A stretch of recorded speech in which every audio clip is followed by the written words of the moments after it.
you have position, and you have the club moving in a certain direction. Now, about the takeaway and the swing play. There are a variety of ways in which you can swing.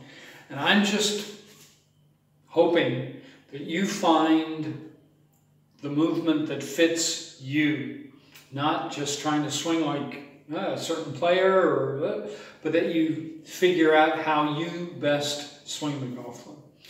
Now,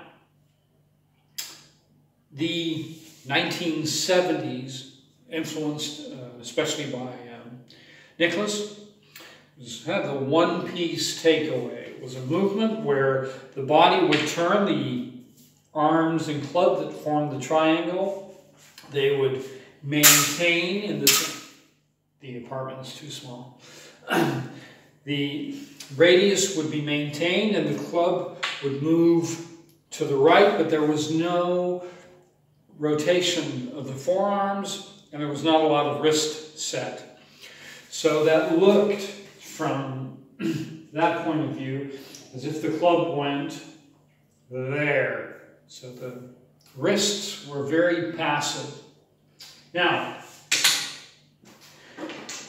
there are a number of players, a number of methods, and I think Mac O'Grady is one of the most influential swing gurus of the last 40 years, who take the club away by pushing with the right arm in that direction and then setting the wrist. They talk about flying wedges. This would be a flying wedge and this would be a flying wedge.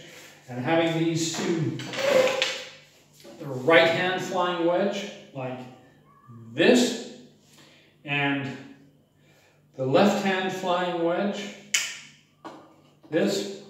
And if you connect the two, well, you see that that is how you won't see it, but that is how your wrists will be more or less at impact.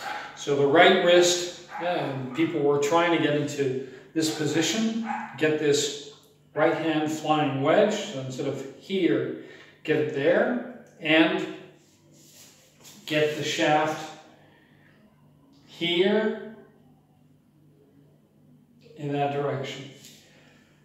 And so if you set your right wrist in this position, you have your left hand like that. If you now move the shaft into the same position, you can see that my right wrist is still bent. And Mac O'Grady was one of the players that started making his backswing like this.